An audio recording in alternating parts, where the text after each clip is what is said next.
I've been a freelancer longer than I've worked full time at my corporate job, and it's exciting and humbling to me that so many of my clients have stayed with me all of these years. Hi there, I'm Sagarika, a freelance writer who's been writing for 6 years now. And if you're thinking about starting to freelance as a second business option, then this channel is for you. Also, if you're a freelancer, do write in the comment section below some of the major hurdles that you've experienced when starting out as a freelancer. Now, that being said, let's dive in. In today's video, I'm going to try and address some of the basic prerequisites to becoming a freelancer. Now, some of this may be specific to the country that I work in currently, which is India, but really, I believe that most of what I have to say is going to be valuable to freelancers worldwide. So my first prerequisite to becoming a freelancer is to have a niche. I know it's something that everybody talks about, but I find it's something that is so valuable and so often overlooked by freelancers who are just starting out. Now, in India, you will tend to find a lot of companies completely unused to dealing with freelancers.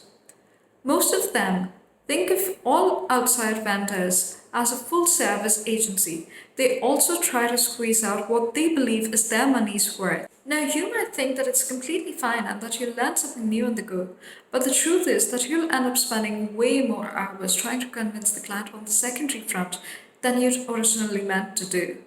I've been in this situation where I had a good relationship with the client contact and I just could not find myself saying no when they asked me to design. Now, I have designed creatives for social media before, but there was no way that my basic skills would match up to that of a professional designer. I absolutely hated that created so much self-doubt in me, and I had to put my foot down for the next time they asked. Now, that might work for someone who is truly more experienced on more than one front, but I do believe that it is more rewarding to be the master of a single trade and then build upon that. Now, my second prerequisite would be to learn to present as an authority. This is something that I find to be an issue, especially with freelancers who are just starting out. In fact, it's also something that I commonly see in people switching career streams.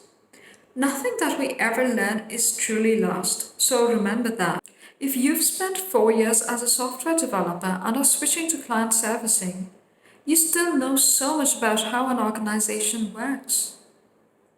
You can tell your new employer that you've worked very collaboratively with your product manager and the client team to deliver in accordance with their demands. You don't ever have to lie. But the truth is, you do have years of experience, and by not presenting yourself as an authority, all you're doing is ensuring that you start at a much lower salary than you should be expected to. Similarly, as a freelancer, if you do not present as an authority, you're likely to either not land a good client or not land a good fee. Think about it from the client's perspective. If you were hiring somebody to build your website, would you hire somebody who seemed unsure or somebody that said that they were proficient and had relevant experience? Now, on to my next basic prerequisite to becoming a successful freelancer, which is to have both patience and perseverance. Granted that these are both personality traits, and while they are valuable to becoming successful at any stage in life, I will argue that these are especially very relevant to becoming a freelancer. We won't just land big ticket clients right off the bat when we're starting out. Sometimes we won't even land small ticket ones. Like I said before, despite some upcoming platforms encouraging freelancers, India is yet to develop a taste for them. And I'm not going to blame the companies and the clients themselves for it. Very often, they've already been let down by freelancers.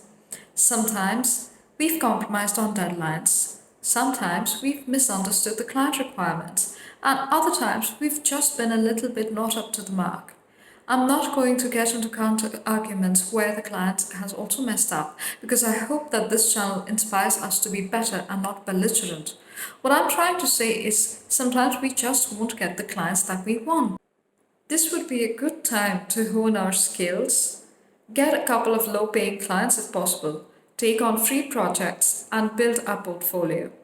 In addition to the patience required at this time, when starting out, Perseverance is of utmost importance, whether that means sending out hundreds of DMs on Twitter and Instagram to startups who are interested, or hundreds of emails to clients. It is necessary to keep on our toes and look out for opportunities, and, most importantly, not give up. My last basic to becoming a successful freelancer is this: get started. Seriously, today. If you think that you've been out there and you just can't get a client, then refer to my last point. Have patience, but do not quit. There are a lot of projects out there waiting for the right freelancer to hit them on the head with their amazing skill set and independent thought process. Take on a couple of projects for free, for references, for exposure, and who knows where you will be next year. Now, I don't recommend doing this a lot. Very often, people do value what they pay for. And once you get started on the free hamster cycle, I'm just playing devil's advocate here, but it might not be good for the long run. But a couple of clients where you get the necessary references, the necessary exposure, you get to put a logo on your portfolio, might be really helpful. My bonus tip is to subscribe to this channel. I started this channel in order to be more accountable for my freelance business and to add more value to other freelancers. So if you find any value in what I had to say, then please like my video, drop me a comment, and subscribe to my channel. Until next time.